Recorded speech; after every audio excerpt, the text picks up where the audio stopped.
محبت اب نہیں ہوگی، کچھ دن بعد ہوگی، یہ دن جب گزر جائیں گے ان کی یاد میں ہو. ذرا کوشش کی، میں اور میرے بیٹے گھر تھے، سینہ وغیرہ دبانے کی، کوئی سانس آئے، ذرا کھانا بھی کھایا تھا. پھر وہ ڈاکٹر صاحب کو کال کی، ریسکیو پر کال کی. کل میں نے انہیں دیکھا ہے کہ یہ خربوزے خود لے کے گھر جا رہے تھے. وہ صابن ہے وہیں پڑا ہوا، باقی ان کی یہاں دفتر میں چیزیں ہیں، ان کی وہ اینک ہے، ٹوپی ہے، قرآن ہے پڑھنے والا، کپڑے ہیں. بچپن میں ایک دو دفعہ ہاتھ بھی لگے. اچھا. جب کچھ زیادہ ایسا کچھ کیا. میر صاحب کا تو ہاتھ کافی مضبوط بھی تھا. کہا کرتے تھے کہ چاول جو ہے نا وہ کشمیریوں کی شریعت ہے. میر صاحب اب نہیں ہیں تو کیسا لگتا ہے؟ عجیب لگتا ہے، اور عجیب لگتا ہے کیونکہ باہر رہتے ہوئے بھی ہر وقت ان کو یاد کرتا رہتا تھا. میری نئی نئی شادی ہوئی تو میں جب دفتر سے گھر واپس آیا تو میں اپنے کمرے کی طرف گیا تو میری بیگم صاحبہ وہاں نہیں تھی. تو میں دوسرے کمرے کی جا رہا تھا تو ابو مجھے دیکھ رہے تھے، ہنس کے کہتے ہیں کیوں میاں کیا تیرا جاتا رہا. کہہ دیتے تھے کہ درد زیادہ ہے. یہاں ہم ان کے تاثرات سے اندازہ لگا رہے تھے کہ آج درد جو ہے وہ زیادہ ہے. السلام علیکم ناظرین اکرام، یوسف سراج پوڈ کاسٹ میں خوش آمدید. ناظرین، آج ہمارے پوڈ کاسٹ میں دو بہت ہی اہم اور معزز شخصیات موجود ہیں. پروفیسر سینیٹر ساجد میر کی باہر کی زندگی ایک دنیا جانتی ہے، لیکن گھر میں کس طرح رہے، بچوں کے ساتھ تعلقات کیا تھے، بچوں کی تربیت کیسے کی، گھر کے ماحول میں کیسے رہتے تھے. خاص طور پر ایک تصویر وائرل ہوئی پروفیسر صاحب کی وفات کے بعد، ان کے کمرے کی تصویر، جس سے پہلی دفعہ دنیا نے جانا کہ اتنی بڑی شخصیت جن کو ائمہ حرمین بھی احترام دیتے ہیں، والد کے مقام پر رکھتے ہیں، اس قدر سادگی کے ساتھ انہوں نے زندگی گزار دی. ہمارے ساتھ موجود ہیں پروفیسر صاحب کے صاحب زادگان احمد میر صاحب موجود ہیں، عاقب میر صاحب موجود ہیں. آج ہم دونوں ہستیوں سے، دونوں شخصیات سے میر صاحب کی نجی، عائلی، گھریلو زندگی کے بارے میں جانیں گے. باہر کی بات نہیں ہوگی آج. بہت شکریہ جی، آپ تشریف لائے، آپ نے وقت نکالا. احمد میر صاحب آپ کا بھی شکریہ، عاقب میر صاحب آپ کا بھی شکریہ. آپ وہ شخصیات ہیں جنہوں نے میر صاحب کو بچپن سے دیکھا اور دیکھتے چلے گئے. آپ کی تعلیم کا معاملہ، تربیت کا معاملہ، یہاں تک کہ اللہ کا شکر ہے شادیاں ہوئیں، بچے ہوئے، اور پھر وہ وقت آیا کہ میر صاحب کا سایہ سروں سے اٹھ گیا. تو بتائیے گا احمد صاحب، آپ سے ہم شروع کرتے ہیں کہ پہلا میرا کویسچن یہ ہے جو بہت زیادہ جاننا چاہ رہے ہوں گے آڈینس. گھر میں یعنی ایک سیاستدان کے طور پر رہتے تھے، ایک بڑی شخصیت کے طور پر رہتے تھے، ایک امیر کی طرح، یا گھر میں کیسی کیفیت ہوتی تھی؟ بسم اللہ الرحمن الرحیم. شکریہ بہت آپ کا یوسف صاحب کا، آپ نے ہمیں یہ موقع دیا ہے اور اس بارے میں ہم بات کرتے ہیں کہ ہمارے جو والد صاحب ہیں، ظاہر ہے باہر ان کی ایک اور حیثیت تھی، وہ بطور ایک سیاستدان یا بطور ایک مذہبی رہنما یا بطور ایک لیڈر تھے. لیکن گھر میں تو ظاہر ہے آپ اس حیثیت میں نہیں رہ سکتے کہ آپ گھر میں جب داخل ہوں تو پھر بھی آپ سیاستدان یا لیڈر یا وہ ایک مذہبی رہنما جو ہے وہ بنے رہیں. تو گھر میں ان کا جو طریقہ کار تھا، بلکہ گھر سے باہر گلی محلے مسجد میں بھی ان کا جو طریقہ کار تھا وہ بالکل ایک عام نارمل آدمی کا تھا. وہ ان کی بول چال، اٹھنے بیٹھنے، لوگوں سے ملنے ملانے میں بالکل یہ احساس نہیں ہوتا تھا کہ یہ سینیٹر بھی ہیں، یہ امیر جماعت بھی ہیں، اور یہ ان کی دوسری تیسری چوتھی ٹرم ہے یا ان کی کوئی 5ویں ٹرم ہے. یہ بالکل احساس نہیں ہوتا تھا. بلکہ مجھے ایک واقعہ کی یاد آ رہا ہے، اگر آپ یاد دیں تو میں بتاؤں. جی ضرور ضرور. کہ وہ جب پہلی دفعہ سینیٹر بنے تو تقریباً 20-25 سال پہلے کی بات ہے، جب 1994-95 کی بات ہے. ٹھیک. تو میرا ایک دوست ہے، اس کی ادھر ہمارے گھر کے پاس ہے سیالکوٹ میں گندم منڈی، وہاں اس کی دکان تھی. ٹھیک. تو وہ ایک دن نا بڑا پریشان میرے پاس آیا. تو وہ کہتا باقاعدہ اس کے ذریعے سے پریشانی ٹپک رہی تھی. ٹھیک ٹھیک. تو کہتا ہے جی کہ میرے وہاں دوست ہیں جو دوسرے مسالک سے ان کا تعلق ہے. تو کہتے ہیں جی یہ جو آپ کے امیر ہیں، میر صاحب، اور یہ سینیٹر ہیں، یہ کیسے شخص ہیں کہ کل میں نے انہیں دیکھا ہے کہ یہ خربوزے خود لے کے گھر جا رہے تھے. تو یہ کیسے ہیں یہ؟ تو وہ میرا دوست بڑا پریشان تھا کہ میں اپنے اس کا جو دکاندار دوست ہے اسے کیا جواب دوں. ٹھیک. تو میں نے کہا بھائی تم یہ بتاؤ، پہلے تو مجھے خود ہنسی آئی اس کی یہ پریشانی اس دیکھ کر کے اسے کس بات کی پریشانی ہے. ٹھیک. تو میں نے اسے کہا کہ پہلے تو مجھے یہ بتاؤ کہ کیا خربوزے خود خریدنا کوئی کوئی خلاف قانون یا خلاف شرع بات ہے، اس میں کوئی حرج ہے؟ کہتا نہیں، وہ کہہ رہا جی وہ اتنے بڑے شخص ہیں خود خربوزے خرید رہے ہیں۔ میں نے کہا جی خود خریدنے میں حرج کیا ہے؟ میں نے کہا جی اگر آپ ممبر پر کھڑے ہو کر یہ درس دیں کہ نبی کریم صلی اللہ علیہ وسلم جو ہے وہ اپنے کام خود کیا کرتے تھے، جوتے تک خود گانٹ لیا کرتے تھے، تو اگر وہ درس دے کر آپ ممبر سے اتریں، بازار سے جاتے ہوئے آپ کو خربوزے نظر آ جائیں تو خریدنے میں کیا حرج ہے؟ تو اسی طرح ہی وہ پروٹوکول وغیرہ لوگوں کا خام خواہ ساتھ ساتھ چلنا وہ بالکل پسند نہیں کرتے تھے۔ تو گھر میں ہوتے تھے تو بالکل وہی وہ ایک جیسے ایک نارمل انسان شخص زندگی گزارتا ہے، حتیٰ کہ وہ کئی دفعہ ایسے ہوتا تھا کہ رات کو اگر وہ دیر سے گھر آئے ہیں 10-11 بجے 12 بجے کی دفعہ ان کی واپسی ہوتی تھی، عشاء کی نماز کے بعد مسجد بیٹھے رہے یا کہیں اور سے آئے، تو یہاں صبح فجر کے بعد جب کچھ ذکر اذکار کے بعد مسجد آتے تھے تو کئی دفعہ ہوتا ہے کچھ کھانے کو ان کا دل چاہ رات کو لیٹ آئے یا صبح، تو وہ یہ نہیں کرتے تھے کہ ہم میں سے کسی کو اٹھایا یا والدہ صاحبہ کو اٹھایا، وہ خود کچن میں جاتے تھے، وہاں سے فریج میں سے کوئی بھی چیز جو انہیں پسند ہے کھانے کی، کوئی اگر کھانے کی چیز ہے کوئی، اگر اسے گرم کرنا ہے تو اسے وہ مائکرو ویو میں ڈال کے گرم کیا اور خود ہی کھا لیا۔ یعنی کہ وہ یہ ضروری کسی کو کہنا کہ میں بیٹھا ہوں مجھے بنا کے لا کے دو، کسی کو نہیں، ایسی بات نہیں تھی۔ بالکل صحیح۔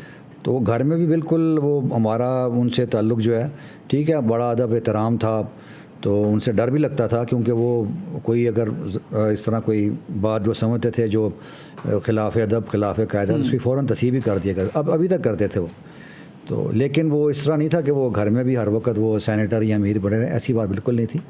تو بالکل الحمدللہ بالکل سادہ زندگی تھی ان کی۔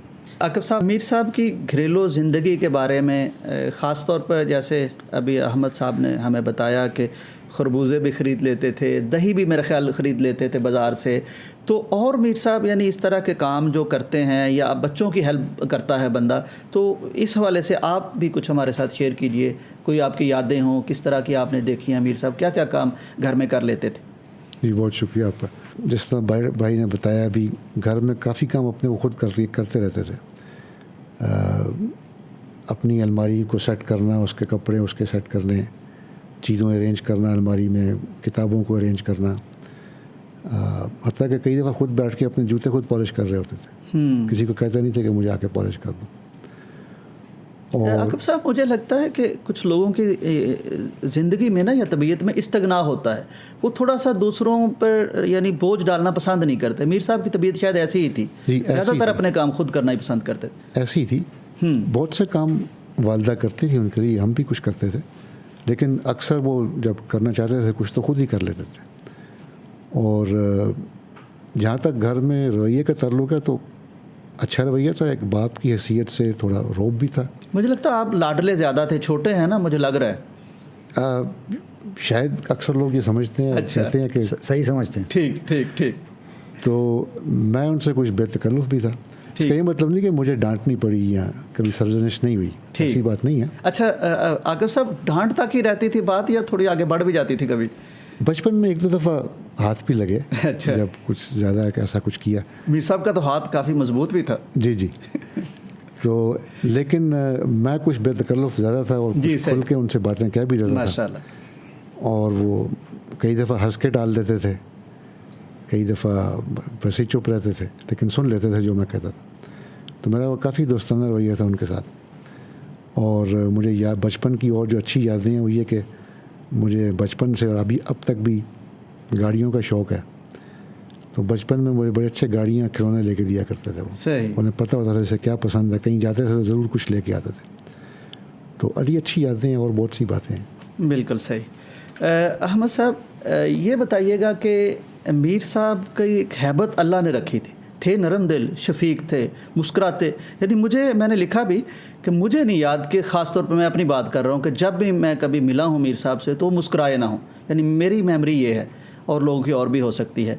تو وہ شفیق تھے لیکن ظاہر باپ تھے، تو یعنی یہ مجھے بتائیے کہ آپ لوگوں کی زندگی ہوتی ہے نا، بچوں کی ایک زندگی ہے، اس میں ظاہر اپنی مرضی بھی ہوتی ہے، بعض والدین چاہ رہے ہوتے ہیں کہ ہماری مرضی چلے، تو میں دونوں سے باری باری پوچھنا چاہتا ہوں کہ اپنے الگ الگ تجربات کی روشنی میں آپ لوگوں کی مرضی چل جاتی تھی یا میر صاحب کی چلتی تھی؟ تعلیم میں کوئی چیز خریدنی ہے، ضد کرتے ہیں، پھر شادی کا موقع بھی آیا ہے یقیناً، یعنی اس پہ کیا ہوا؟ نہیں دیکھیں، وہ ہر چیز میں مطلب کہ اگر کوئی ایسی چیز جس میں کوئی خلاف شرع یا کوئی ایسی بات نہیں ہے تو اس میں وہ ہمیں یہ نہیں کہتا کہ تم ضروری یہ کام کرو. ٹھیک, آزادی دیتے. آزادی. دیکھیں اس کی سب سے بڑی مثال میں یہ دوں گا کہ انہوں نے ہمیں کبھی یہ مجبور نہیں کہا کہ ہم بھی جماعتی کاموں میں حصہ لیں یا ہم بھی وہ یہ کام میں, یعنی اپنی خوشی سے آپ جو کرنا چاہیں. بالکل کر رہے ہیں. باقی وہ نماز کی پابندی کے لیے وہ ابھی تک میں بات کروں, جب میرے اپنے بچے ماشاء اللہ یونیورسٹی میں پہنچ گئے ہیں تو ابھی تک اگر انہیں میں مسجد میں نظر نہیں آیا ایک دو دفعہ تو بچوں سے مجھ سے پوچھتے تھے کہ کیا بات ہے کہ تم نماز کے بارے میں وہ سختی کرتے تھے, کب بھی پوچھتے تھے. باقی وہ پڑھائی کے معاملے میں پوچھتے تھے کہ کون سی کلاس وغیرہ, لیکن مضمون کیا لینے ہیں, پڑھنا کیا ہے اور تم یہ مضمون لازماً پڑھو, اس معاملے میں کبھی انہوں نے کوئی سختی نہیں کی تھی. بلکہ اگر کوئی بات پوچھی ہے تو وہ بتاتے بھی تھے اور اگر وہ مدد کر سکتے تو مدد کرتے بھی تھے. جب ہم نائجیریا میں رہتے تھے تو ظاہر ہے وہ ہمارا اسکول گھر سے کوئی 3-4 کلومیٹر دور تھا. ٹھیک. تو وہ اسکول لانے لے جانے کی ذمہ داری گاڑی میں انہیں کی تھی اور وہ بڑی باقاعدگی سے انہوں نے بڑی اچھی ذمہ داری نبھائی ہے. صبح ہمیں لے کے جانا, پھر واپس آ کے اپنے کالج ڈیوٹی کرنا, پھر دوپہر کو ہمیں لے کر آتے تھے. تو اس طرح ہمیں اگر سیر کے لیے لے کے جانا ہے تو وہاں بڑی بڑی لمبی ڈرائیو کرتے تھے, وہ 8-10 گھنٹے کی ڈرائیو پر ہمیں لے کے جاتے تھے. تو اسی طرح یہ ہے کہ آپ سہل ہیں کہ بڑا اچھا ایک قسم کا توازن نے رکھا ہوا تھا کہ اگر کوئی چیز ایسی جس میں کوئی ایسی ہم نے کوئی ایسی اول تو ہم ایسی بات کرتے نہیں تھے, لیکن اگر فرض کریں ہم نے کوئی ایسی فرمائش یا بات کر دی یا انہوں نے یہ محسوس کیا کہ اس میں کہ یہ عادت اچھی نہیں ہے, اس پہ وہ سختی سے روکتے تھے. ورنہ عام معاملات میں جس میں بچے کی اپنی مرضی ہوتی ہے وہ بالکل اس طرح کچھ نہیں کہتے تھے کہ وہ ہم اپنی مرضی کر سکتے تھے اور کرتے بھی تھے. اور شادی کے معاملے میں انہوں نے قطعاً کوئی اصرار نہیں کیا فلاں کرو, بلکہ وہ خواتین اس قسم کے معاملات طے کرتی ہیں, دیکھتی ہیں, پھر وہ پتہ وغیرہ کرواتے تھے, ظاہر ہے گھر والوں کے جیسے پتہ کرتے ہیں, لیکن پھر وہ چوائس آخری پسند پھر ہماری ہوتی تھی کہ یہ ہم نے آپ کے لیے چن لیا, آپ کو قبول ہے تو کر لیں. تو میرے ساتھ بھی انہوں نے ایسے کیا ہے, عاقب کے ساتھ بھی ایسے کیا ہے کہ ان کا جی ہم نے یہ چنا ہے آپ کے لیے, اگر آپ کو پسند ہے تو آپ کر لیں. عاقب صاحب یہ بتائیے کہ جب بچوں کے ساتھ بطور باپ بیٹھتے تھے تو کس طرح کی گپ شپ لگتی تھی؟ کوئی بچے لطیفے سنا رہے ہیں, وہ بھی سنا دیتے تھے, کوئی حال چال ہو رہا ہوتا تھا, تو وہ کیسی ایک مجلس لگتی تھی؟ یعنی جب میر صاحب ایک باپ کے طور پر بیٹھیں اور آپ لوگ اولاد کے طور پر ہیں, ظاہر بچپن میں تو خیر کندھوں پہ چڑھتے رہے ہوں گے, سارا کچھ کیا ہوگا, اس کے بعد بھی کس طرح کی مجلس ہوتی تھی؟ جی میں آپ کو اس کی مثال اس طرح دوں گا کہ صرف باپ کے طور پر نہیں, ایک دادا اور نانا کے طور پر بھی. ماشاء اللہ آگے ظاہر پوتے بھی ہیں. جی کیونکہ ہمارے ساتھ جو بچپن کا وقت گزرا, بہت سی یادیں ہماری مٹ چکی ہیں, کچھ رہ جاتی ہیں, ساری تو نہیں رہتی. ویسے عاقب صاحب یعنی اس وقت تو آپ لوگوں کو اندازہ بھی نہیں ہوگا کہ اتنی بڑی شخصیت ہے ہمارے والد گرامی. جی ظاہر ہے شروع میں. لیکن پھر جب ہم نے اپنے بچوں کے ساتھ, میں نے اپنے بھتیجوں کے ساتھ, بھانجوں کے ساتھ, پھر اپنے بچوں کے ساتھ ان کا رویہ دیکھا تو وہ ایک اور زاویہ تھا دیکھنے کا کہ میرے سامنے وہ بچوں کے ساتھ کیا سلوک کر رہے ہیں, کیسے پیش آ رہے ہیں. بہت محبت والا, بہت پیار والا. ہر بچہ, ہر پوتا, ہر پوتی, ہر نواسا, ہر نواسی, خیر پوتی تو کوئی نہیں, پوتا ہی ہے لیکن نواسی ہے ایک, ہر کوئی اسی طرح ان سے اٹیچ تھا جیسے 1 to 1 اس کے ساتھ ہی ان کا تعلق ہو, جیسے وہی ان کا پوتا ہے, وہی ایک نواسی اور کوئی نہیں ہے. واہ. اور سب ان کو اسی طرح ان سے فرینکلی بات کرتے تھے. اور بچپن میں ہمارے ساتھ بھی بڑے فرینک تھے میرے ساتھ, تو میں خود کافی فرینک تھا, ان سے بہت کچھ کہہ دیتا تھا. ضد بھی کر لیتے تھے کبھی کوئی بات بنوانے کے لیے؟ یہ بھائی کیا بتا سکتے ہیں میں کتنا ضدی تھا, تو مجھے تو نہیں یاد ویسے تو, لیکن نہیں کوئی ایسی میموری میں یاد ہو کہ وہ ضد تو یادگار ہو گئی اور یاد رہ گئی. جیسے بھائی کہہ رہے ہیں, وہ ضد اگر شرعی حدود میں ہے اور ریزنیبل ہے تو پوری ہو جاتی تھی. ضد نہیں تھی کرنی پڑتی, اگر ایک جائز تقاضا ہے اور ریزنیبل ہے ہر لحاظ سے تو ہو جاتا تھا, اگر نہیں تو پھر نہیں.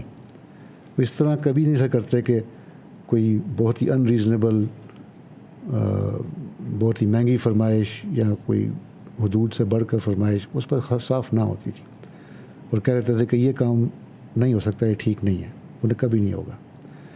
باقی جو ریزنیبل باتیں ہیں وہ اس کے لیے ضد کی ضرورت. فیملی میں کون ایسی شخصیت ہیں وہ, یعنی بچوں میں ہوں, بڑوں میں ہوں, میل میں, فیمیل میں, زیادہ تر ہوتا ہے نا کہ ان سے بات کہلوا لیں تو میر صاحب مان جائیں گے؟ پتہ نہیں, یہ کہنا مشکل ہے, لیکن میرا ذاتی تجربہ یہ ہے کہ جماعتی احباب کئی جو مجھ سے ملتے تھے تو پیغام رسانی کے لیے, تو وہ مجھے کہا کرتے تھے کہ ہم بات نہیں کرنا چاہتے, آپ جا کے بات کر دیں. ٹھیک. اور جو بات کر رہے ہیں اس کا خلاصہ جا کے پیش کر دیں. اور مجھے کچھ عرصے بعد یہ سمجھ آ گئی ان سے بات کر کے ایک عمر کے بعد جی کہ ان سے وہ مختصر بات پسند کرتے ہیں. انہیں بات کا خلاصہ بتاؤ, اصل جسٹ بتاؤ کہ یہ چاہیے, اور ان کا مختصر جواب لے کے سمجھ لو کہ کیا ہونا چاہیے. اور بہت تفصیلی سوالات بہت کریجنے سے وہ پسند نہیں تھا کرتے اس کو. نہیں, وہ بہت شارپ مائنڈڈ تھے. مجھے ایک صاحب ملے ہیں ہمارے پیغام کے ہیں, ہمارے HR کے یاسر صاحب. وہ کوئی کام تھا, وہ کچھ چیز فائل تھی, کوئی چیز بتانی تھی, وہ کچھ کئی لوگوں تک گئی وہ فائل. وہ مجھے بتا رہے تھے کہ میر صاحب کے سامنے جب رکھی اور میں نے بتانا کوشش کی نا, بتاؤں تھوڑی ایکسپلین کروں, کہ نہیں مجھے سمجھ آ گئی. یعنی وہ کہتے ہیں وہ سارے دائرے میں میر صاحب واحد آدمی تھے جن کو ایکسپلین نہیں کرنی پڑی. اس کی وجہ شاید یہ تھی کہ وہ ایک تو جن لوگوں پر اعتماد کرتے تھے ان سے تفصیلی سوالات, یہ بڑی اہم بات, بالکل. ان سے وہ ہائی لیول انفارمیشن لیتے تھے, اور جس چیز پہ ان کا فوکس ہوتا تھا, جس چیز پہ انہوں نے نشاندہی کرنی ہوتی تھی, جب سمجھ آ جاتی تھی ان کو, تفصیلات میں نہیں تھے پڑھتے وہ, نہ بولنے میں نہ سننے میں.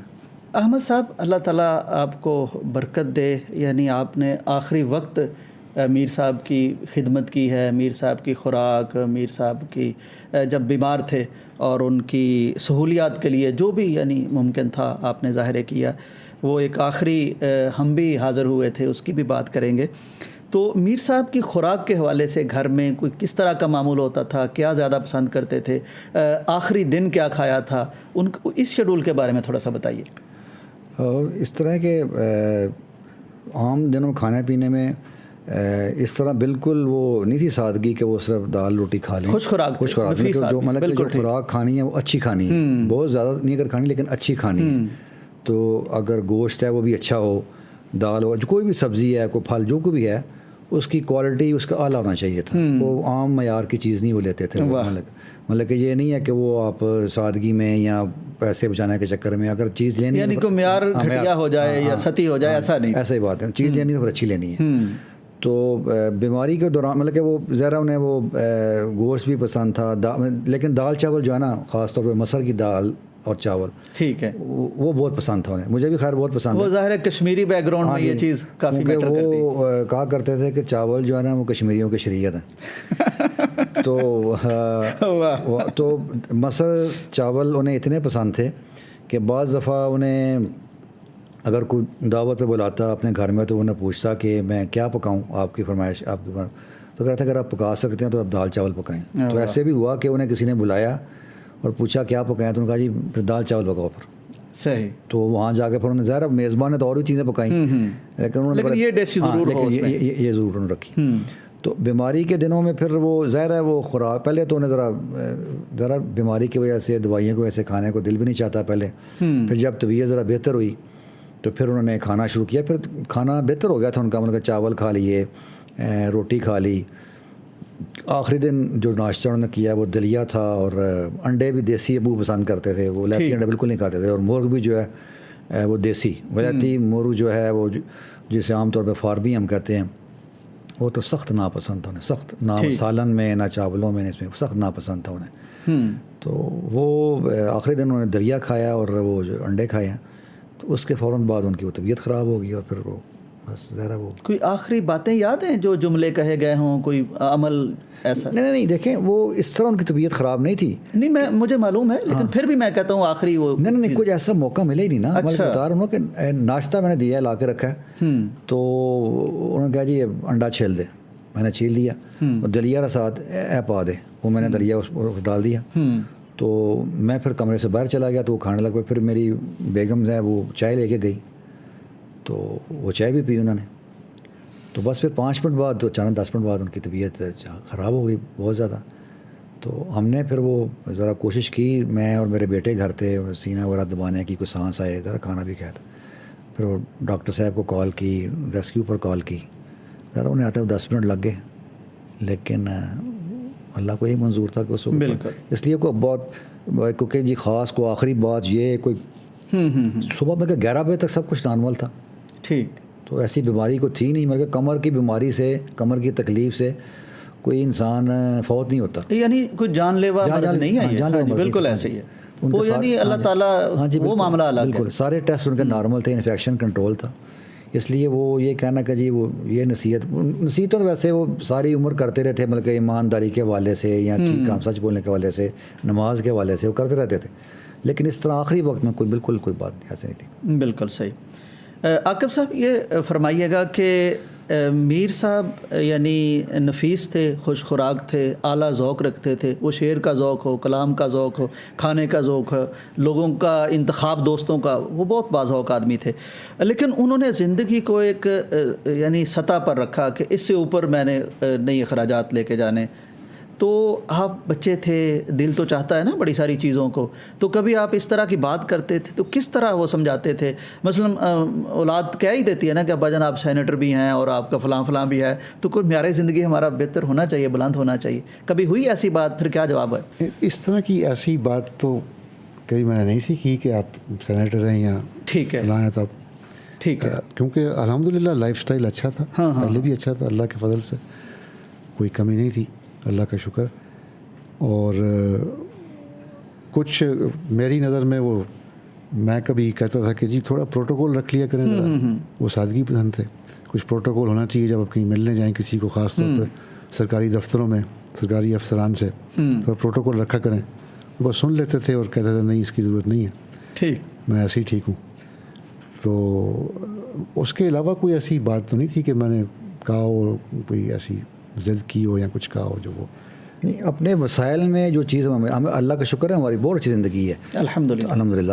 اس مطلب کہ اپنے وسائل میں رہ کے جو چیزیں وہ فراہم کر سکتے تھے انہوں نے کی، اور اس میں بخل کبھی نہیں کیا، بلکہ بغیر پوچھے بھی کرتے تھے. وہ مطلب کہ ہمیں اس طرح وہ کہنے کی ضرورت نہیں ہوتی تھی کہ فلاں چیز فلاں، کہتے بھی تھے لیکن اکثر چیزیں وہ خود لا دیتے تھے. اور ظاہر ہمیں بھی اسی گھر کے تھے، ہم تو ہمیں اندازہ ہو گیا تھا کہ کیا کام ہو سکتا ہے اور کیا نہیں ہو سکتا. اس لیے نہ ہم بہن بھائیوں نے اور نہ الحمدللہ ہمارے آگے جو بچے ہیں، کسی نے ایسی کوئی فرمائش نہیں کی جو پوری نہیں ہو سکتی. ہمیں پتہ ہے کہ ہمارے حدود کیا ہیں، ہمارے وسائل کیا ہیں، تو اس کے اندر رہ کے الحمدللہ بڑی اچھی زندگی انہوں نے بسر کی. عاقب صاحب یعنی آپ کینیڈا میں تھے، دور تھے، احمد بھائی قریب تھے، آپ سے رابطہ کتنی دیر بعد ہوتا تھا؟ کیا احوال معلوم کرتے رہتے تھے اور آپ کس طرح بات کرتے تھے؟ رابطہ اکثر ہوتا رہتا تھا. ٹھیک. اور فون پر، ویڈیو کال پر اکثر ہوتا تھا، میرے ساتھ، میری بیگم کے ساتھ، بچوں کے ساتھ. جی. اور ایک دوستانہ گفتگو ہوتی تھی، ان کا حال پوچھتا تھا، وہ اپنا حال بتاتے تھے، کچھ تھوڑی سرگرمیوں کے بارے میں بتاتے تھے، کچھ تھوڑی بہت سیاسی باتیں ہو جاتی تھیں. ٹھیک. تو کچھ حد تک. اور اچھا، مجھے لگتا ہے میر صاحب یعنی ان والدین میں سے تھے جو اپنی اولاد کے ساتھ اپنی ساری چیزیں شیئر کر لیتے ہیں. سیاست کی بات کر لی، جماعت کی بات کر لی. یعنی بعض لوگ ہوتے ہیں کہ وہ مجید نظامی صاحب کے بارے میں آتا ہے کہ اگر کوئی ان کا بھی پرسنل معاملہ ہوتا تھا تو ان کی بیگم کو اگلے دن نوائے وقت کی خبر میں پتہ چلتا تھا. ویسے نہیں شیئر کرتے. میر صاحب کرتے تھے میرا خیال. نہیں سب نہیں کرتے تھے. اس طرح نہیں کہ ہر بات ہم سے شیئر کی جا رہی ہے، نہیں ہوتا تھا. تو لیکن وہ اگر کوئی ان کا موڈ ہوا، کوئی ویسے بیٹھے باتیں کر رہے ہیں تو وہ شیئر ہو جاتی تھی. ٹھیک. لیکن اس طرح کہ ہر بات تو ہم سے شیئر کریں ویسی بات نہیں تھی. کئی دفعہ ہمیں باتوں کا کسی سے فون پہ بات کر رہے ہیں یا گھر میں کوئی ملنے آیا، اس سے کچھ اندازہ تو ظاہر میزبانی تو ہم لوگ کرتے تھے، تو وہاں سے اندازہ ہوتا تھا. لیکن یہ ہے کہ ہر بات ہمیں بتائی جائے وہ ایسی بات نہیں. یعنی نہ خصوصی طور پر شیئر کرتے تھے، نہ کوئی ایسے رکاوٹ ڈالتے تھے کہ پتہ نہ چلے. لیکن اگر کئی دفعہ ہوتا ہے کہ بیٹھے بات کر رہے ہیں تو خود بھی بتاتے تھے کئی باتیں، لیکن وہ یہ کہ ہر بات ہمیں بتائیے ویسی بات یہ بات نہیں تھی. بالکل ٹھیک. عاقب صاحب آپ کے پاس بھی تشریف لے جاتے تھے. جی. وہاں کیسے وقت گزرتا تھا؟ کیا چیزیں پسند کرتے تھے؟ کوئی سیر و تفریح یا کچھ ملاقاتیں شخصیات سے؟ کس طرح کی زندگی یعنی بیرون ملک کینیڈا میں ہوتی تھی؟ جی 3-4 دفعہ آئے میرے پاس وہاں پہ. ماشاء اللہ. ایکچولی میرے وہاں جانے سے پہلے بھی ان کے کچھ وہاں وزٹ ہو چکے تھے، کیونکہ وہاں جماعتی احباب ہیں کچھ. لیکن میرے جانے کے بعد 3-4-5 وزٹس کی انہوں نے، کچھ عرصہ ٹھہرے میرے پاس آ کے. تو بڑے اچھے وزٹس تھے، بڑے خوبصورت یادیں ہیں ان کی، کیونکہ وہ وزٹ کرنے آتے تھے بچوں کو، مجھے بچوں کو، اور تھوڑا ٹائم آف ریلیکس کرنے کے لیے آتے تھے. تو وہاں ہم سیر و سیاحت کے لیے بھی گئے 2-4-5 دفعہ مختلف جگہوں پہ. کینیڈا خوبصورت ملک ہے، وہاں گرینری بہت ہے، اچھے پارکس ہیں، اچھی جگہیں ہیں. تو کیمپنگ ٹرپس بھی کیے، لاجز میں جا کے ٹھہرے، لانگ ڈرائیوز پہ بھی گئے. انہیں بڑا پسند ہے سب کچھ. وہاں اچھے ریسٹورینٹس میں افغانی کھانا، ٹرکش کھانا، عربی کھانا یہ ٹرائی کیا، انہیں بہت پسند آیا. اور گپ شپ لگائی میرے ساتھ, بچوں کے ساتھ کھیلا. جب بھی آتے تھے اچھی چیزیں لے کے آتے تھے بچوں کے لیے, تحفے لے کے آتے تھے. تو بڑی اچھی یادیں ہیں اس وقت کی. یعنی ان کی کمپنی میں انجوائے کرتے تھے سب. بالکل, بچے ہوں یا بڑے ہوں یا جس بھی عمر کے ہوں. بالکل صحیح. مجھے بڑی اچھی میموریز ہے. میرے فرنٹ سیٹ پہ میرے ساتھ بیٹھ کے میں ڈرائیو کر رہا ہوں, لانگ ڈرائیوز پہ ہم خوبصورت جگہوں پر گئے ہیں, وہاں جا کے ٹھہرے ہیں, سیریں کی ہیں, ہائکنگ کی ہے, اور بڑا اچھا وقت ہوتا تھا. ہمارے بچپن میں آپ کے لوگوں کو ہم نائجیریا رہتے تھے جب ابو وہاں پڑھاتے تھے. جی. میں کوئی 9-10 سال کا تھا اور عاقب جو ہے مجھ سے 6-7 سال چھوٹا ہے. تو وہاں بھی کیونکہ نائجیریا بھی کافی بڑا ملک ہے اور وہاں بھی کافی جنگلات وغیرہ ہیں, تو وہاں کافی دیکھنے کو چیزیں ہیں. جی. تو بعض دفعہ ہمیں وہ 8-8 10-10 گھنٹے دور جو ہے نا وہ ایسی کوئی جگہ جیسے ہے وہاں بھی لانگ ڈرائیو پہ خود ڈرائیو کر کے ہمیں لے کے جاتے تھے. تو اسی طرح جیسے ہمارے ادھر مری ہے اس طرح کا علاقہ تھا, مجھے اس کا نام نہیں یاد آ رہا, وہ اسے پہاڑی علاقے پہ سڑک چڑھتی تھی. تو وہاں بھی وہ خود وہاں ابو نے بہت ڈرائیونگ کی ہوئی ہے, تو وہاں ہمیں ڈرائیونگ کر کے لے کے آتے تھے. وہ پاکستان آنے کے بعد تو ظاہر ہے زیادہ موقع نہیں ملا, زیادہ کیا موقع بالکل ہی نہیں ملا. ٹھیک. کیونکہ وہ جب شروع میں وہ بنے ہیں نازم اللہ, تو ہفتہ تو گھر ہی نہیں آتے تھے وہ, اور اگر آئے بھی تو صرف وہ جمعے کے لیے آتے تھے, جمعہ سے آگرہ میں پڑھایا اور پھر واپس چلے گئے. تو لیکن جو پھر ان کے پوتے اور نواسے ہیں انہیں جتنا بھی ہو سکا وہ ٹائم دیتے تھے. بلکہ جیسے وہ جب آ کے بتا رہا تھا پہلے, مجھے اس وقت بات یاد آ رہی تھی جی کہ ظاہر ہمارے ساتھ بھی کرتے تھے وہ, ہمارے سمجھ کہ جب بچپن میں مجھے یاد ہے کہ مجھے وہ چڑیا گھر لے کے جایا کرتے تھے, تو مجھے شیر اور بندر جو ہے نا بڑے پسند تھے. تو خاص طور پہ مجھے شیر اور بندر, یہ لاہور چڑیا گھر جو ہے وہاں پھر وہ ادھر شیر اور بندر کے پنجرے کے سامنے مجھے لے کے جاتے تھے, ہاتھی پہ سواری کرواتے تھے. تو لیکن یہ بھی تھا کہ اگر وہ سوئے ہوئے ہیں تو ہمیں شور کرنے کی اجازت نہیں ہوتی تھی, باہر ہم آرام سے بولتے تھے, ذرا والدہ میں چپ کرواتی تھی. لیکن جب وہ نواسے پیدا ہوئے ہیں ان کے, پہلے تو ہماری ہمشیرہ کی شادی ہوئی تھی, پھر اپنے نواسے ہوئے, تو وہ جب شور کرتے تھے سین میں تو انہیں کھلی آزادی تھی. ان کے لیے اندر سے کوئی ہواں کی آواز نہیں آتی تھی. یہ ویسے ہوتا ہے. ہاں جی, کہ مجھے چپ کر جاؤ, شور نہ کرو. وہ عام طور پر بہت زیادہ کریں تو الگ بات ہے, ورنہ جس آواز پر ہمیں ڈانٹ پڑ جایا کرتی تھی ان کے لیے کھلی آزادی تھی. ان کی قسمت. ہاں جی. اچھا عاقب صاحب, کوئی تھا میر صاحب کا, یعنی ہر والد اولاد کے لیے چاہتا ہے نا کہ تعلیمی ان کا روڈ میپ یہ ہونا چاہیے, یہ بن جائیں, فلاں بن جائیں, اس طرح وہ کیا چاہتے تھے, ان کی اولاد کیا بنے؟ نہیں, انہوں نے ایز سچ کبھی کوئی ایسی قدغن نہیں لگائی تھی, کوئی روڈ میپ نہیں بنایا تھا. کہ ویسے ہی ذرا بات ہوتی ہے, مشورہ ہوتا ہے. مشورہ کرتا تھا میں ان کے ساتھ اور بات چیت ہوتی تھی, لیکن انہوں نے کبھی نہیں تھا کہا کہ یہ کرو یا یہ نہ کرو. اس میں کوئی ایسی قدغن نہیں تھی, اور کسی فیصلے پر انہوں نے یہ نہیں کہا کہ بھائی تمہیں ایسا نہیں کرنا چاہیے. وہ سمجھتے تھے کہ اگر تم اس فیلڈ میں جانا چاہتے ہو, تعلیم تم سمجھتے ہو بہتر ہے تمہارے لیے, کر سکتے ہو تو ٹھیک ہے کر لو. تو ایسی کوئی بات نہیں تھی. میر صاحب کی اولادوں کا ذرا مجھے بتا دیجئے, یعنی کتنی ہیں اور کیا کیا کام کر رہی ہیں, کیا ایجوکیشن ہے, اس والے سے ذرا اچھا رہے گا, لوگ بڑا جاننا چاہ رہے ہوتے ہیں. جی, ایک ہماری بڑی ہمشیرہ ہے. ہمشیرہ سب سے بڑی ہیں؟ جی, وہ سب سے بڑی ہیں ماشاء اللہ. اور پھر یہ بھائی ہیں اور پھر میں ہوں. ٹھیک ہے. 3 اولادیں ہیں ماشاء اللہ, ایک بیٹی ہیں اور 2 بیٹے, آپ تو سامنے بیٹھے ہیں. تھوڑا ایجوکیشن اور آج کل کیا ہے مطلب, یعنی کام کس کر رہے ہیں؟ تو ہمشیرہ تو میریڈ ہیں, اپنا گھر میں ہیں, سیالکوٹ میں ہیں. سیالکوٹ میں. جی الحمدللہ. گریجویشن کی تھی انہوں نے, اس کے بعد شادی ہو گئی اپنے گھر میں. بھائی نے بھی ماسٹرز کیا ہوا ہے, پھر اپنا بزنس بھی ہے. کس سبجیکٹ میں ماسٹر؟ میرا MBA ہے. ٹھیک ہے. اور میرا کارگو کا لاجسٹکس کا بزنس ہے میرا. ماشاء اللہ ماشاء اللہ, صحیح. اس نے کیا ہوا ہے MS. میرا ماسٹرز کمپیوٹر سائنس میں. اچھا ٹھیک ہے. تو یہی فیلڈ چنی آپ نے پھر کینیڈا میں یا؟ جی یہی ہے. اچھا ٹھیک. اسی لیے میرا خیال ہے کہ بالکل مجھے اب سمجھ آ رہی ہے, آپ کی طرف سے کینیڈا کی طرف سے مشاورت ہوتی تھی, مشورے آتے تھے میر صاحب کو. میر صاحب ہم سے ذکر کرتے تھے کہ پیغام TV کے لیے کوئی ایسی ویب سائٹ بنا لی جائے جس میں وہاں سے ڈونیشن آ سکے, وہ آپ کی طرف سے آتی تھی چیزیں؟ جی, وہ میں نے تجویز دی تھی. ٹھیک ہے. تو اسی لیے کیونکہ آپ کی فیلڈ ہی وہ ہے. جی. تو کیا یعنی آپ سوچ رہے ہوتے تھے پیغام کے لیے وہاں بیٹھ کے؟ میر صاحب تو بہت سوچتے تھے, وہ بات ہوتی ہے, لیکن کس طرح آپ کے ذہن میں آتا تھا کہ ہیلپ کی جائے میر صاحب کی پیغام کی رننگ؟ اصل میں مشن کی ہیلپ کی جائے, کیونکہ پیغام TV میرے خیال میں ایک بہت اچھا مشن ہے. اللہ تعالیٰ اس کو مزید برکت ڈالے. آمین. اور جن لوگوں نے بھی اس میں محنت کی ہے ان کو اجر عطا فرمائے اس کا. کو کرتے تھے میر صاحب کبھی پیغام کے حوالے سے بات چیت آپ سے؟ ہاں کچھ ڈسکشن ہوتی تھی کہ اس کے بارے میں فنڈنگ کر رہا ہوں یا اس طرح سیٹ اپ ہم تیار کر رہے ہیں، آگے پلانز ہمارے اس طرح کے ہیں، بات چیت ہوتی تھی کبھی. ٹھیک. اور اس سلسلے میں پھر میں ان کو کچھ تجاویز دیا بھی کرتا تھا. اور سوشل میڈیا پہ ویسے میں بھی، میری اہلیہ بھی فالو کرتے رہتے ہیں اس کو ماشاء اللہ. تو اس حوالے سے پھر میں تجاویز دیتا تھا کہ یہ چیز کر لیں تو زیادہ فائدہ ہو سکتا ہے. بالکل صحیح. احمد صاحب، یعنی جب ٹیسٹ ٹرانسمیشن جاری ہونی تھی پیغام ٹی وی کی، یعنی آپ تو قریب تھے نا میر صاحب کے اور چیزیں، یعنی اس وقت آپ نے میر صاحب کو دیکھا، پھر وہ آخری رات جب یعنی ہم بہرحال چلے گئے میر صاحب کے پاس، اللہ تعالیٰ آپ کو بھی جزائے خیر دے، میر صاحب کو جزائے خیر دے. ظاہر ہے وہ علیل تھے اس وقت اور آپ بیڈ پہ ریسٹ کر رہے تھے، لیکن پیغام کے لیے وہ رات میں نے یعنی بھول نہیں سکتا زندگی بھر کہ اتنی ڈیڈیکیشن کسی دعوتی مشن سے کسی شخصیت کی ہو سکتی ہے. اور میر صاحب کی ہم نے دیکھی لیٹے لیٹے وہاں انہوں نے پوری جماعت کو پیغام کے لیے بات بھی کی اور بڑے اچھے کلمات بھی کہے. اور آخر میں جب میں نے شکریہ ادا کیا میر صاحب کا، کہ مجھے لگا کہ اس طرح ہم نے میر صاحب سے پیغام کے لیے، ان کا ہی مشن ہے، ان کا ہی ویژن ہے، وہی پیٹرن چیف تھے، تو انہوں نے وقت ہمیں دیا. میں نے شکریہ ادا کیا تو کہنے لگے کہ شکریہ تو آپ لوگوں کا، کام تو ہمارا تھا، آپ لوگ آئے ہیلپ کرنے کے لیے. تو ٹیسٹ ٹرانسمیشن میں میر صاحب کی آپ نے کس طرح کی کیفیت دیکھی، کیا سوچیں تھیں؟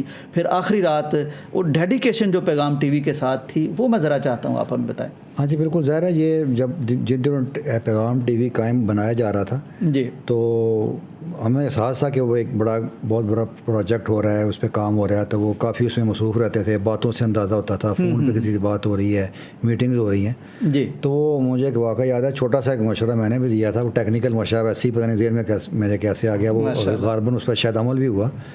وہ نا ان دنوں وہ اپنے پہلے ابو کے خطبوں کی ریکارڈنگ نہیں ہوتی تھی، لیکن ان دنوں ریکارڈنگ شروع ہو گئی. سیالکوٹ میں ٹیم پیغام کی آتی تھی اور وہ ریکارڈ کرتے تھے. اس کا مطلب پیغام ٹی وی نے شروع کیا یہ سلسلہ؟ ہاں سب کے ریکارڈنگ. جی بالکل نہیں ہوتی. زبردست. تو اس کے علاوہ پھر وہ میں نے دیکھا کہ وہ مختلف علماء حضرات سے وہ رابطے کر رہے تھے، یا لوگوں کو بتا رہے تھے کہ فلاں صاحب کی ریکارڈنگ کر لو، فلاں کی ریکارڈنگ کر لو پیغام کے لیے. ہاں جی پیغام کے لیے. اچھا، میر صاحب خود رابطہ کرتے تھے؟ ہاں جی، مطلب کہ وہ ذرا پیغام ٹی وی سے کے ممبر سے کر رہے تھے یا ان لوگوں کے بہرحال کو رابطے تجاویز دے رہے ہوں گے کہ ان لوگوں. میں نے ایک دفعہ پوچھا کہ آپ یہ اتنی ریکارڈنگز کیوں کروا رہے ہیں آپ؟ تو انہوں نے کہا جی کہ اس کی ٹیسٹ ٹرانسمیشن ہے پیغام ٹی وی کی، تو اس کے لیے انہیں 100 گھنٹے کی ریکارڈنگ چاہیے. ٹھیک. تو میں نے کوشش کر کے اپنے خطبوں وغیرہ کی کو 20-25-30 گھنٹے کروا دی ہے. لیکن اب میں اور علماء حضرات سے کہہ رہا ہوں، لیکن ظاہر ان کا معیار اچھا تھا. وہ ہر عالم جو ٹی وی کے لیے ذرا آپ کو دیکھنا بھی پڑتا ہے، وہ اس کا ذرا معیار خاص طور پر اس دور میں. ہاں جی، ان کا معیار ذرا سخت تھا. تو وہ چاہتے تھے کہ اچھے لوگ ہیں، ان کے 100 گھنٹے کی ٹرانسمیشن ہو. تو وہ اس کے لیے ذرا پریشان تھے. وہ دائیں بائیں فون کر رہے ہیں کہ اچھا بھی ہو اور وہ 1 گھنٹہ بول بھی سکتا ہو. تو میں نے انہیں پوچھا جی کہ 100 گھنٹے کی ٹرانسمیشن یا 100 الگ الگ پروگرام؟ انہوں نے کہا جی 100 گھنٹے کی ٹرانسمیشن. تو میں نے کہا اس میں پریشانی کیا بات ہے؟ آپ ایسے کریں کہ اگر آپ کے پاس جو 20-25-30 گھنٹے ہیں وہ نہیں ریپیٹ کر دیں تو 100 بن جائیں گے. تو ایک دم چونکے ذرا. ان کا کی کہہ رہے ہیں؟ میں نے پھر دوبارہ نے بتایا، میں نے کہا جی ان کے 100 گھنٹے مانگے ہیں نا، تو چاہے آپ کے پاس ایک پروگرام ہے آپ اسے 100 گھنٹے چلا دیں، یا 20 ہیں انہیں 3-3 4-4 گھنٹے چلا دیں. تو بہت انہیں پسند آ گئی، خوش ہوئے وہ ذرا. انہوں نے پھر غالباً کسی کو، مجھے نہیں پتا، کسی کو انہوں نے فون بھی کیا تھا. ندیم صاحب سے رابطے میں رہتے. ہاں جی بالکل، فون بھی کیا تھا انہوں نے. اب مجھے نہیں پتا کہ اس مشورے پر عمل ہوا ہے کہ نہیں، لیکن اتنا مجھے پتا ہے کہ وہ مشورہ انہوں نے آگے پہنچایا تھا کہ بھائی وہ ضروری نہیں 100 گھنٹے ہر نیا پروگرام ہی ہو، تو 20-30-40 جتنے بھی ریکارڈ ہوں آپ چلاتے رہیں، وہ 100 گھنٹے میں پورے ہو جائیں گے. ماشاء اللہ. تو وہ اور دوسری بات جو آپ نے کیا ہے کہ وہ آخری جو انہوں نے پروگرام کیا ہے، وہ واقعی ہم خود گھر والے بھی پریشان تھے کہ اتنی سخت تکلیف کے باوجود کہ جب وہ ہل بھی نہیں سکتے تھے، انہوں نے افطاری سے 2 گھنٹے پہلے پروگرام شروع کیا، پھر تھوڑی سی افطاری کی بریک آئی. احمد صاحب میں یعنی آپ کو ٹوک رہا ہوں، گئے تو ہم لوگ ہی تھے اور ہمیں واقعتاً شرمندگی ہو رہی تھی کہ میر صاحب ہماری وجہ سے یا آپ لوگ یا فیملی کو کوئی زحمت ہو، لیکن وہ صبح سے ہی ظاہر آپ کو کہنا شروع ہو گیا کہ ان کی افطاری کا بھی بندوبست. ہاں جی بالکل ایسے ہی.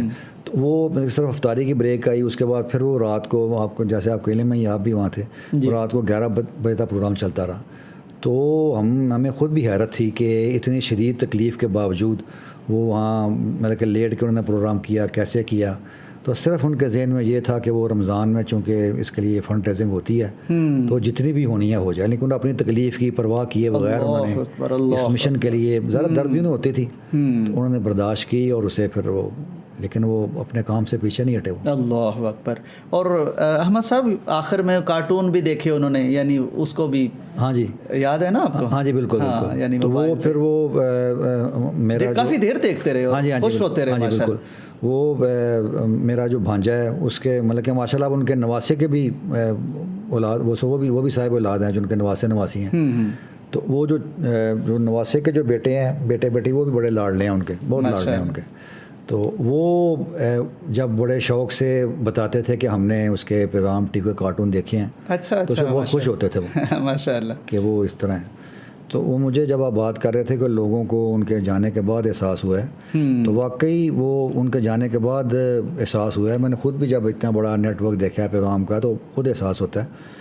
تو مجھے وہ ایک شعر ایک یاد آ رہا ہے کہ جب جانے کے بعد کسی کا احساس ہوتا ہے, تو وہ شعر ہے, اگر میں غلطی نہیں کر رہا, کہ محبت اب نہیں ہوگی کچھ دن بعد ہوگی, محبت اب نہیں ہوگی کچھ دن بعد ہوگی, یہ دن جب گزر جائیں گے ان کی یاد میں ہو. واہ واہ, بالکل صحیح بالکل صحیح. احمد صاحب آپ کو توقع تھی جنازے سے پہلے کہ اتنے لوگ آئیں گے کھچے چلے آئیں گے, سڑکیں بھر جائیں گی, جگہ ہی نہیں ملے گی, پتہ نہیں کون کون آئے؟ توقع تھی لیکن اتنے کی توقع نہیں. ہاں وہ میں نے چونکہ ہم گھر والے جو ہے نا وہ خود ہم جنازے میں اس طرح شریک ہوئے ہیں کہ میں اور میرے بیٹے جو ہیں وہ ہم اس میں ایمبولینس میں بیٹھ کر گئے تھے. پہلے ہم نے یہ سوچا کہ 4 پی پر لے کر جاتے ہیں جنازہ, اور وہ یہ تجویز یہ آئی کہ اس کے ساتھ بانس باندھ لیتے ہیں تاکہ زیادہ لوگ جو ہیں وہ کندھا دے سکیں.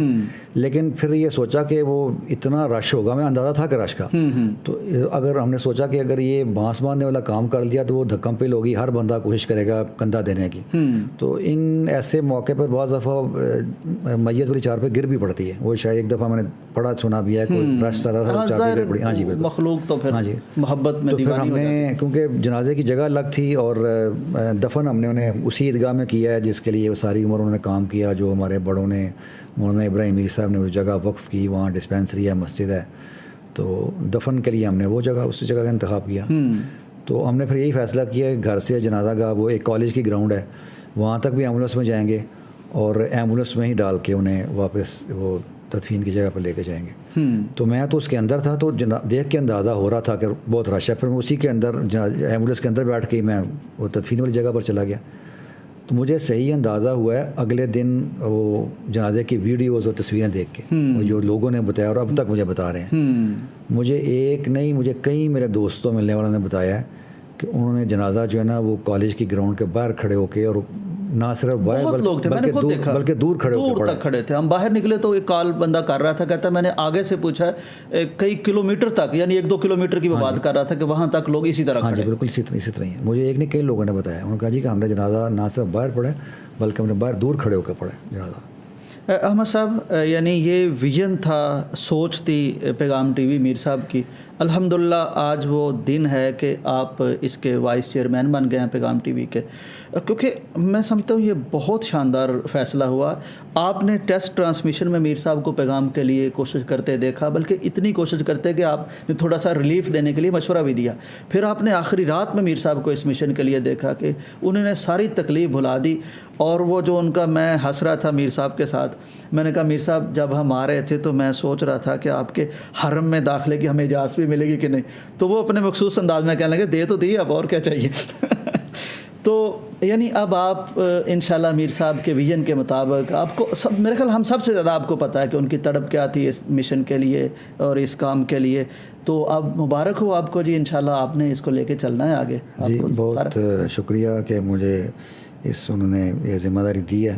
اگرچہ اللہ تعالیٰ ڈاکٹر حافظ عبدالکریم صاحب کو جزائے خیر دے, انہوں نے بالکل بہت شاندار یعنی بر وقت فیصلہ ایسا کیا. اگرچہ مجھے احساس ہو رہا ہے ابھی سے کہ یہ کافی بڑی اور بھاری ذمہ داری ہے, لیکن میری پوری کوشش ہوگی کہ جس کام کو ہمارے والد صاحب نے شروع کیا تھا اور اس کے لیے انہوں نے اپنی عمر کے جو ہے 10-15 سال لگائے اور آخر وقت تک, بالکل آخر وقت تک وہ کوشش کرتے رہے. تو اس میں جتنی بھی میری میں صلاحیت ہے, جتنا بھی میں کر سکوں گا وہ ضرور انشاءاللہ کروں گا میں. بالکل صحیح. عاقب صاحب, کوئی میر صاحب کی ایسی بات جس کو یاد کر کے یا تو رونا آتا ہو یا ہنسی آتی ہو, کچھ چیزیں ہوتی ہیں نا بندہ ریکال کرتا ہے بعد میں, تو کوئی لطیفہ سنایا, کوئی ایسی بات کی جس پہ اکٹھے بیٹھ کے ہنسے ہوں کبھی؟ کوئی خاص بات اس وقت یاد کرنی شاید مشکل ہو، لیکن جنرلی ان سے مذاق بھی ہوتا تھا، شعر و شاعری بھی سنایا کرتے تھے. کوئی شعر یاد ہے جو میر صاحب سے سنا ہو؟ ویسے شعر کے ساتھ زیادہ نسبت اولاد میں سے کس کو ہے؟ میر صاحب کو تو بہت، آپ کو ہے، آپ نے تو شعر سنا بھی دیا ماشاءاللہ. بڑے مختلف شعروں نے سنائے ہوئے. ایک شعر جو مجھے بڑا پسند آیا اور جو مجھے یاد بھی ہے، اس وقت یاد بھی آ رہا ہے، اور وہ اکثر اپنے خطبوں میں شعر سنایا کرتے تھے وہ، اور ان کانٹیکسٹ سناتے تھے کہ جب کسی موضوع پہ بات کریں اس کا کانٹیکسٹ. ایک دفعہ ان کا خطبہ تھا توبہ کے اوپر، اور اس میں انہوں نے شعر سنایا، شاید اختر شیرانی کا، پارسائی کی جواں مرگی نہ پوچھ، واہ، پارسائی کی جواں مرگی نہ پوچھ، توبہ کرنی تھی کہ بدلی چھا گئی، توبہ کرنی تھی کہ بدلی چھا گئی، بدلی چھا گئی. او ظاہر ہے توبہ پھر راستے میں رہ گئی، بالکل موسم ایسا ہو گیا. صحیح صحیح. تو ایسے آپ کو ایک مثال دی ہے میں نے کہ شعری ذوق بڑا اچھا تھا ان کا. بہت شاندار شعری ذوق. اسی طرح مجھے انہوں نے ایک دفعہ ایک شعر بلکہ ایک مصرع سنایا تھا. میری نئی نئی شادی ہوئی تو میں جب دفتر سے گھر واپس آیا تو میں اپنے کمرے کی طرف گیا تو میری بیگم صاحبہ وہاں نہیں تھی، تو میں دوسرے کمرے کی جا رہا تھا تو ابو مجھے دیکھ رہے تھے، تو مجھے کہتے ہیں ادھر آ. میں گیا تو ذرا ہنس کے کہتے ہیں کیوں میاں کیا تیرا جاتا رہا، کنوں ڈھونڈ کنوں لب رہے ہیں. تو وہ ایک ہی جو مصرع تھا نا، کیوں میاں کیا تیرا جاتا رہا، وہ چونکہ مصرع تھا اور آپ کہتے نہیں جاتی رہی. نہیں، بہت زندہ دل، بہت زندہ دل، زندہ ضمیر. کمال ہے جی، کمال ہے ماشاءاللہ. اللہ تعالیٰ ان کی قبر کو منور فرمائے. بعد میں نا جی، یعنی آپ تو خیر اولاد ہیں، ایسے ایسے لوگ جن کو لگتا نہیں تھا کہ میر صاحب سے اتنا تعلق ہے ہمارا، یا ایسی کو روح میں اتری ہے ان کی یاد یا ان کا تعلق، وہ بعد میں بڑی کھنچ پڑ رہی، سب کو پڑ رہی. میری بہت زیادہ ملاقاتیں نہیں میر صاحب، لیکن جتنی بھی ہیں کمال کی ہیں، لیکن اب یوں لگتا ہے جیسے پتہ نہیں کیا تعلق تھا. سبھی کا یہ حال. تو آج جی آپ نے میر صاحب کا دفتر بھی دیکھا، گھر بھی میر صاحب کے بغیر دیکھ رہے ہیں، کیسا لگ رہا ہے؟ ظاہر ہے اچھا نہیں لگتا، مطلب کہ وہ جب وہ یہاں کمرے میں، بلکہ میں تو یہ بات کروں کہ وہ جو انہوں نے صابن جو استعمال کرتے تھے ہاتھ دھونے کے لیے، وہ اب بھی وہیں پڑا ہوا ہے باتھ روم میں. تو میں جب جاتا ہوں، میں ہاتھ وغیرہ دھوتا ہوں، تو وہ صابن میں نے صرف ایک دفعہ استعمال کیا. میرا دل نہیں چاہتا کہ وہ صابن استعمال ہو اور وہ ختم ہو جائے، کیونکہ وہ یاد ہے. ہاں یاد ہے کہ وہ جب واش روم سے نکلتے تھے تو ہم انہیں اس کے پاس لے کے آتے تھے، وہ سنک کے پاس وہ ہاتھ دھوتے تھے. وہ صابن ہے وہیں پڑا ہوا. باقی ان کی یہاں دفتر میں چیزیں ہیں، ان کی وہ اینک ہے، ٹوپی ہے، قرآن ہے پڑھنے والا، کپڑے ہیں، اس طرح چھوٹی چھوٹی بے شمار چیزیں ہیں. تو وہ ظاہر ہے وہ گھر میں جس کمرے میں جائیں یا دفتر میں آ کے دیکھیں، اب دفتر میں ان کو دیکھا ہے تو وہ شیلڈز ان کی پڑی ہوئی ہیں، وہ کتابیں پڑی ہوئی ہیں. تو ظاہر ہے قدم قدم پہ گھر میں دفتر میں ان کی یاد آتی ہے، تو وہ محسوس تو ہوتا ہے. بلکہ اب بھی میں سوچتا ہوں، اگرچہ ان کی وفات کو ایک ہفتہ تقریباً ہو گیا، تو اب بھی کبھی میں اکیلا بیٹھ کے سوچتا ہوں کہ یہ جو کچھ ہو رہا ہے یہ واقعی سچ ہے، میں خواب دیکھ رہا ہوں یا کیا ہے. تو مجھے کئی دفعہ اکیلا بیٹھ کے یہ اپنے آپ کو یہ یقین دلانا پڑتا ہے کہ یہ جو کچھ ہو رہا ہے یہ حقیقت میں ہو رہا ہے. اللہ اکبر. یعنی وہ اتنے سمائے ہوئے تھے، سموئے ہوئے تھے وجودوں میں کہ لگتا نہیں ہے کہ جا چکے. کیونکہ دیکھیں نا، وہ اچانک جیسے ہو گیا نا، پہلے نا آپ کے ذہن میں ہوتا ہے کہ یہ فلاں شخص بیمار ہے، آپ کے ذہن میں ایک چیز ہوتی ہے کہ جی شاید نہ ہو. جب ایسی کوئی بیماری تھی نہیں تو 11 بجے 11:15 انہوں نے ناشتہ کیا اور 11:45 ختم ہو گیا. تو پھر 15-20 منٹ کا جو وقفہ ہے نا، یہ ابھی تک وہ ہضم نہیں ہو رہا. یہ احمد صاحب، کیا میر صاحب نے بتایا تھا کہ پیغام کی ٹیم آئے گی اس دن؟ کیا وہ الفاظ کیا تھے؟ میں ذرا وہ جب آپ لوگ وہاں گئے تھے، جی نہیں، وہ جس طرح وہ تفصیل تو انہوں نے بتانا نہیں تھی. انہوں نے صرف بتایا تھا کہ بھئی وہ پیغام والے آئیں گے افطاری میں، وہ جو ہے اس کے لیے وہ جو فنڈ ریزنگ ٹرانسمیشن کے لیے تو انتظام وغیرہ کر دینا.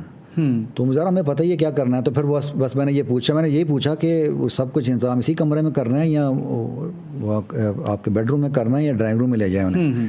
تو پھر مجھے خود ہی یہ کیا کہ احساس ہوا کہ وہاں تو وہ جا نہیں سکتے، نہ اتنی دیر بیٹھ سکتے ہیں. تو پھر وہ میں نے کہا ٹھیک ہے کمرے میں کر دیں گے. تو پھر میں نے یہی پوچھا کہ اور مطلب کتنے لوگ ہوں گے, مطلب کہ کیا کیا انتظام کرنا ہے کھانے کے لیے, افطاری کے لیے.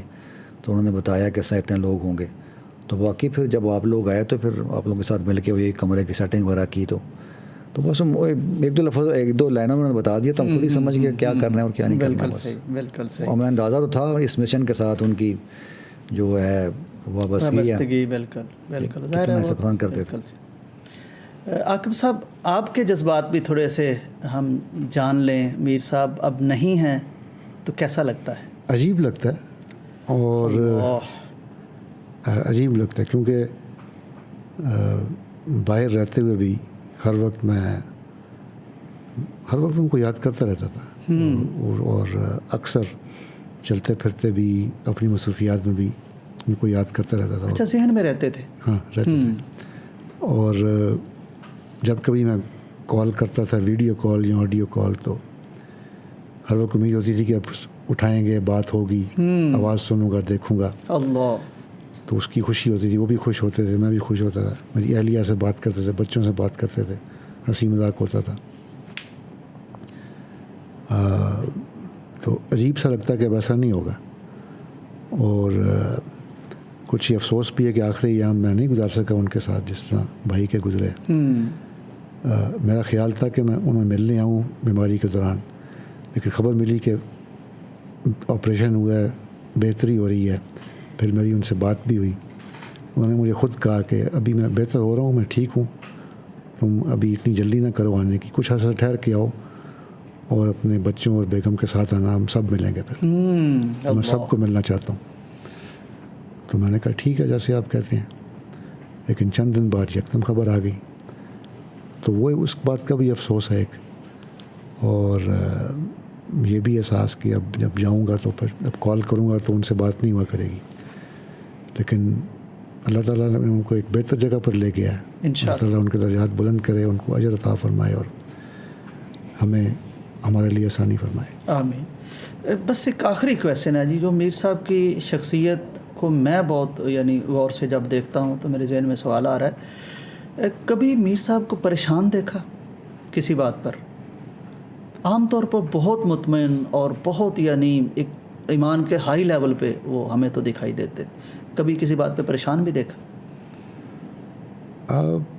کوئی ایسا واقعہ پریشانی اگر ایک تو طبی چیز ہے نا, ظاہر وہ تو ہوتی ہے, لیکن ایک بہت ڈیپ چلے جانا کسی پریشانی. ایسا ویسے میرے ذہن میں واقعی نہیں ہے, کیونکہ کسی ذاتی پریشانی یا کسی ذاتی دکھ کو لے کے پہلی بات یہ کہ وہ بیان بھی نہیں کرتے تھے. اب بھی جب آخری دنوں میں آخری ماہ میں انہیں درد شدید تھی تو وہ اس طرح نہیں کہ وہ ہائے کر رہے ہیں, اس طرح وہ بس کہہ دیتے تھے کہ درد زیادہ ہے, یا ہم ان کے تاثرات سے اندازہ لگا رہے تھے کہ آج درد جو ہے وہ زیادہ ہے.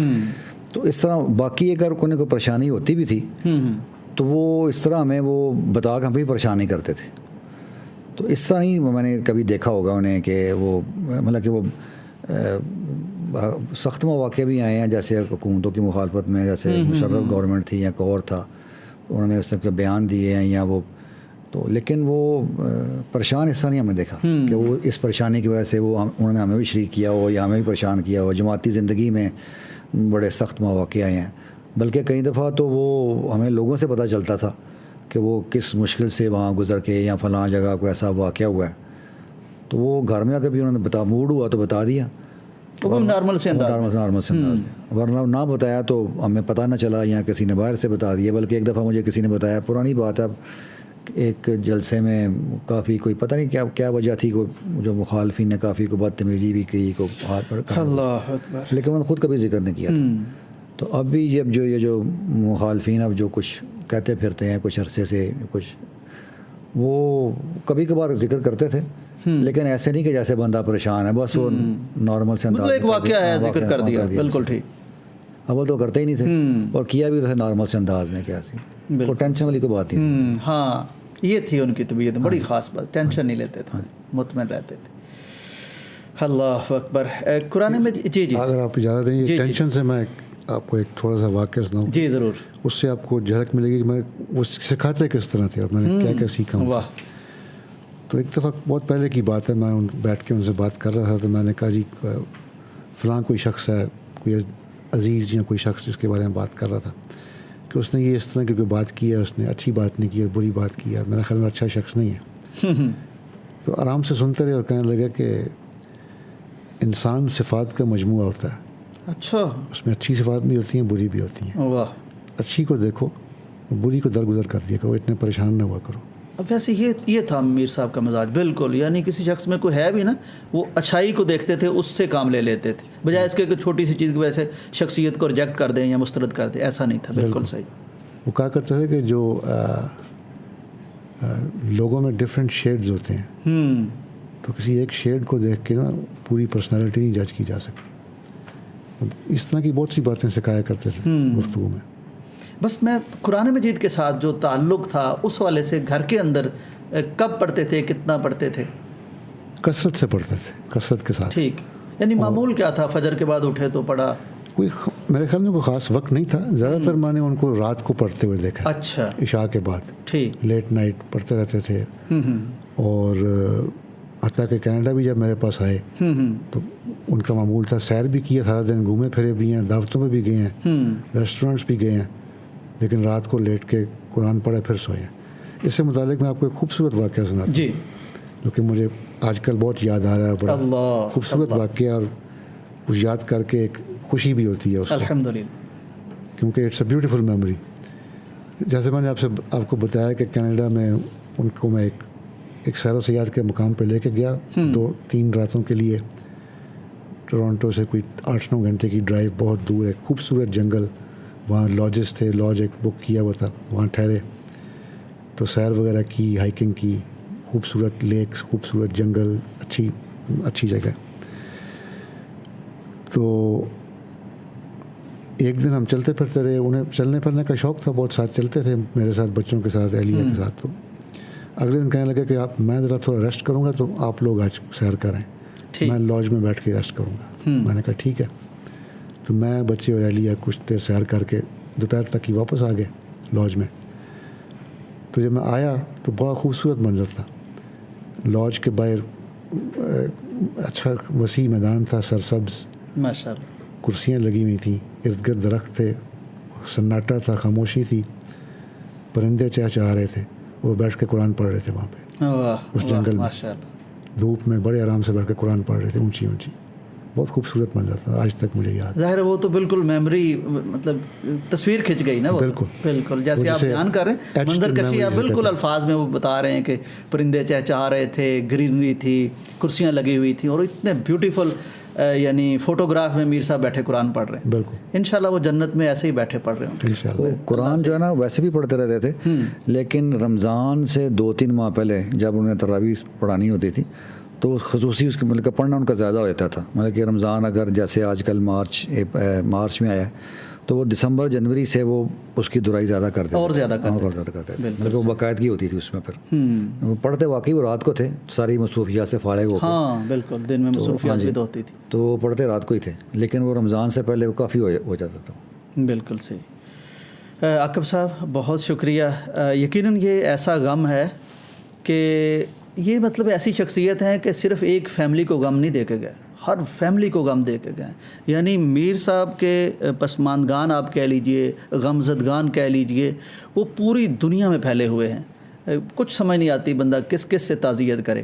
وہ پچھلے دنوں مولانا فضل الرحمان صاحب آئے تو وہ بھی کہہ رہے تھے کہ میرا بھی یعنی نقصان ہوا ہے, صرف عاقب صاحب کا نہیں ہوا, احمد صاحب کا نہیں ہوا, اس جماعت کا نہیں ہوا, میرا بھی نقصان ہوا, کوئی میرے سے بھی تعزیت کرے. مطلب ایسی شخصیت. بہرحال ہم آپ سے تعزیت بھی کرتے ہیں. آخری ایک شعر پھر مجھے یاد آ گیا جی, کہ وہ شعر بہت مشہور ہے, وہ آپ نے بھی سنا ہوگا کہ بچھڑا کچھ اس ادا سے رتھی بدل گئی, ایک شخص سارے شہر کو ویران کر گیا. ہاں بالکل ایسے, ایک شخص سارے شہر کو ویران کر گیا.